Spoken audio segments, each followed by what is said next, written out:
عندما يكون لك حاجة ملحة عند الله فإنك تسرع إلى قراءة سورة الضحى، فتشعر بالاطمئنان والسكينة والرضا واليقين. والسؤال: لما الضحى تحديدا؟ كل كتاب ربك خير، نعم، لكن في البشر فضلنا بعضكم على بعض. وفي الآيات: هو الذي أنزل عليك الكتاب منه آيات محكمات هن أم الكتاب وأخر متشابهات. وفي الضحى تلك السورة المكية المحكم آياتها آيات محكمات. الضحى آية ما تزال ترددها حتى تشعر باليقين، آية تربو على كل مواساة أهل الدنيا وعطفهم ورحمتهم وحنانهم. ولسوف يعطيك ربك فترضى، آية محكمة لا تحمل نقدا ولا إبراما ولا تأويلا ولا أدنى شك. ولسوف يعطيك ربك فترضى. إنها أعظم آيات جبر الخواطر، حيث تصحيح المكسور في نفس الإنسان. جبر الخاطر، تصحيح المكسور في نفس الإنسان. لكن لماذا نزلت سورة الضحى من الأساس؟ انقطع الوحي عن الرسول فأصيب عليه الصلاة والسلام بالهم والغم. البدايات تحتاج إلى تثبيت. انقطع جبريل عنه 15 ليلة لحكمة يعلمها الله عز وجل. وقيل انقطع الوحي 12 ليلة، وقيل 25، وقيل 40 يوما. فبدأ كفار قريش ومنهم زوجة أبو لهب بالاستهزاء من الرسول وتعييره، معيرته يعني، بعدم نزول الوحي عليه. فقالوا حينها أو قالت: ودعك ربك وقلاك، سابك خلاص. فنزلت الضحى وفيها: ما ودعك ربك وما قلى، ولسوف يعطيك ربك فترضى. ألم يجدك يتيما فآوى، ووجدك ضالا فهدى، ووجدك عائلا فأغنى. جبر خاطر، جبر خاطر لنبي الأمة وللأمة من بعده. تذهب وتجيء، تبحر في كتاب الله وترسو، تطيل القراءة أو تقصر، تتأمل أو تقرأه على عجل، فلن تجد في كتاب الله بعد الفروض المكتوبة من صلاة وصيام وزكاة وحج ومن قبلهم التوحيد، لن تجد في هذا الكتاب، لن تجد أفضل من الصبر وجبر الخواطر. يقول العلماء: ما عبد الله بعباده أفضل من جبر الخواطر. هذا الكتاب ما امتلأ وأمر بشيء مثل الصبر وجبر الخواطر. كان الصراع مريرا في سورة البقرة، حيث تضمنت فيما تضمنت كسرا ككسر يوم أحد أو أيام أحد. لذلك تأتي بعدها سورة آل عمران لتجبر ما كسر. تهمس في قلبك وأذنك أن هذا لا بد حاصل. ففي حياة كل منا يوم كيوم أحد، وجبل كجبل أحد تم تحذيرنا منه، وطعنة مؤلمة في الظهر كطعنة أحد، وهزيمة موجعة مفجعة كهزيمة أحد، وخواطر مكسورة. فتأتيك آل عمران لتجبر كسرك وتطيب جرحك وتمسح دمعتك.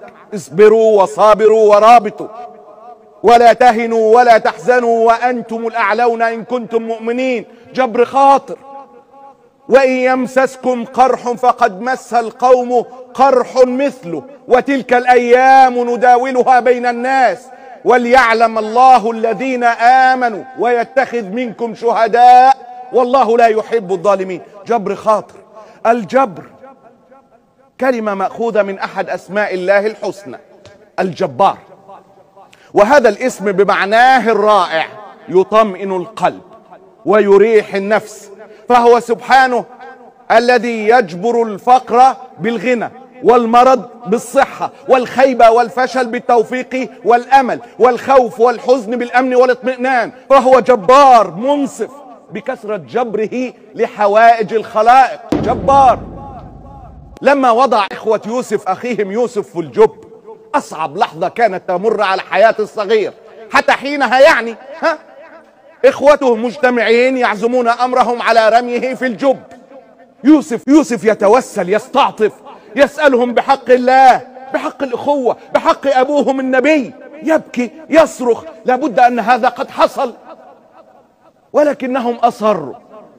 فلما ذهبوا به وأجمعوا أن يجعلوه في غيابة الجب وأوحينا إليه لتنبئنهم بأمرهم هذا وهم لا يشعرون. كان هذا الوحي من الله سبحانه وتعالى لتثبيت قلب يوسف عليه السلام وجبران خاطره، لأنه ظلم وأوذي من إخوته، والمظلوم يحتاج إلى جبر خاطر.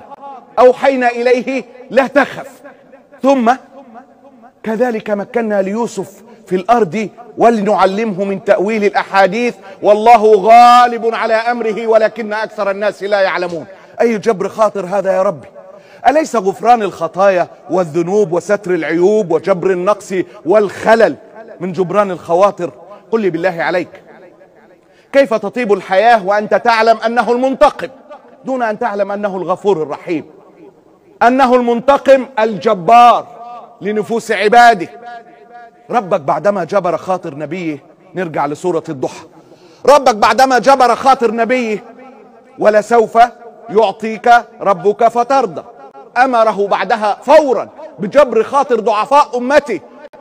فأما اليتيم فلا تقهر وأما السائل فلا تنهر.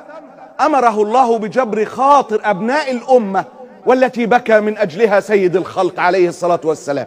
جاء في الحديث الصحيح أن النبي صلى الله عليه وسلم تلا قول الله عز وجل: ربي إنهن أضللن كثيرا من الناس فمن تبعني فإنه مني. وقال عيسى عليه السلام: إن تعذبهم فإنهم عباد وإن تغفر لهم فإنك أنت العزيز الحكيم. رد القصة الطويلة: أنت قلت للناس. فرفع عليه الصلاة والسلام يديه وقال: اللهم أمتي أمتي وبكى، اللهم أمتي أمتي وبكى. فقال الله عز وجل: يا جبريل اذهب إلى محمد فاسأله وربك أعلم. يا جبريل اذهب إلى محمد فاسأله ما يبكيك. فأتاه جبريل عليه السلام، حديث صحيح، فسأله فأخبره رسول الله بما قال وربك أعلم. قال له: قلت اللهم أمتي أمتي.